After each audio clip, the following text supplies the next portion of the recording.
Buenos días, mi nombre es Valentina Brito y junto a mis compañeros Francis González, Gabriel Lorenzo y Ernesto Radial les vamos a hablar sobre el tacto protopático.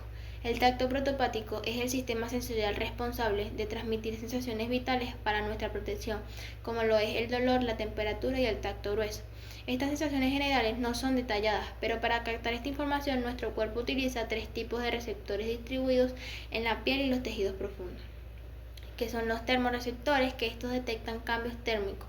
Aquí se encuentran los corpúsculos de Krauser, que estos reciben el frío, y los corpúsculos de Ruffini, que estos reciben el calor. También tenemos los nociceptores, que estos son terminaciones nerviosas libres encargadas de detectar el dolor y los estímulos dañinos. Los mecanorreceptores utilizan terminaciones nerviosas libres para detectar el tacto grueso y la presión simple. En conclusión, estos receptores actúan como una red de vigilancia constante en todo nuestro cuerpo, permitiéndonos reaccionar rápidamente ante el entorno para garantizar nuestra seguridad y bienestar. Trayectoria y estructuras anatómicas. La información viaja a través de una cadena de tres neuronas principales. A. Neuronas y sinapsos. Tenemos la neurona de primer orden, ubicada en el ganglio de la raíz dorsal. Sus axones viajan a la médula espinal gracias al tracto del Isor.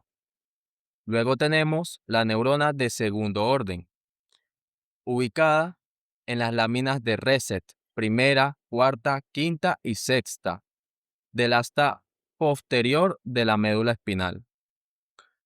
Neurona de tercer orden, ubicada en el núcleo ventral posterolateral del tálamo. Lugar de decusación. A diferencia de la vía epicrítica, la vía protopática decusa de manera inmediata. Los axones de la neurona de segundo orden cruzan la comisura blanca anterior de la médula espinal en el mismo nivel o uno o dos niveles por encima del ingreso, para luego situarse en el cordón lateral y anterior contralateral. C. Y hablamos del destino final.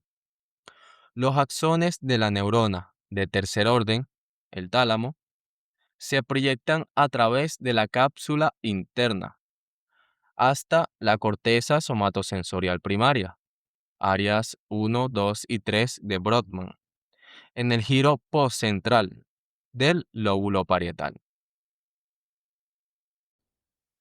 Función y tipo del tacto protopático. Esta vía conduce sensibilidad exteroceptiva y es vital para la protección y la supervivencia.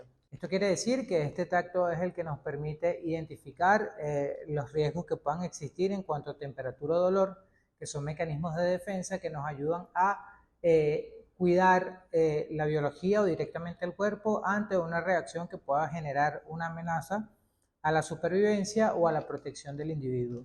Dolor nociceptivo. Transmite estímulo potencialmente dañino. Cuando una persona siente dolor, este tacto es el que lo identifica, el que realmente determina el grado, el riesgo o activa el mecanismo de defensa correspondiente según la sensación del dolor que el paciente o la persona sienta en este caso. Temperatura, termocepción. Detecta cambios en el ambiente o de contacto. En el caso de tocar algún objeto que sea caliente, este tacto es el que automáticamente genera el reflejo y es el que indica si esta temperatura es muy caliente, muy fría, es la que nos permite regular el organismo directamente. No necesitamos el contacto directo con el ritmo de temperatura, sino solamente lo identifica y lo registra para generar una adaptación de supervivencia. Tacto grueso. Detecta el contacto inicial sin detalle. Sensación de contacto sin localización espacial precisa. Esto ocurre cuando una caricia o cuando alguna sensibilidad con algún objeto que no tenga forma solamente requiere identificar cuál es el tipo de tacto. Puede ser con algo corrosivo, puede ser con una tela de fieltro. Aunque no intente identificar las formas, lo que va a hacer este tacto es identificar el tipo de tacto, el tipo de material, pero no realmente el detalle de la forma del objeto con el que está teniendo el contacto. Muy bien, hablaremos de las correlaciones clínicas. Primero tenemos el síndrome de Broad-Sequard. Es una hemisección medular, provoca pérdida y temperatura del lado contralateral de una lesión. Esto es debido a que la vía ya ha difusado en la médula. Como segundo tenemos la siringomielia. Es un quíster en el centro de la médula que comprime las comisuras blancas anteriores, causando una pérdida bilateral de dolor y temperatura por capa. Generalmente esto ocurre en el hombro y el brazo. Y por último tenemos la analgesia y la termoanestesia. Es la incapacidad de sentir dolor o cambios de temperatura, lo que aumenta el peligro o el riesgo de quemaduras e infecciones.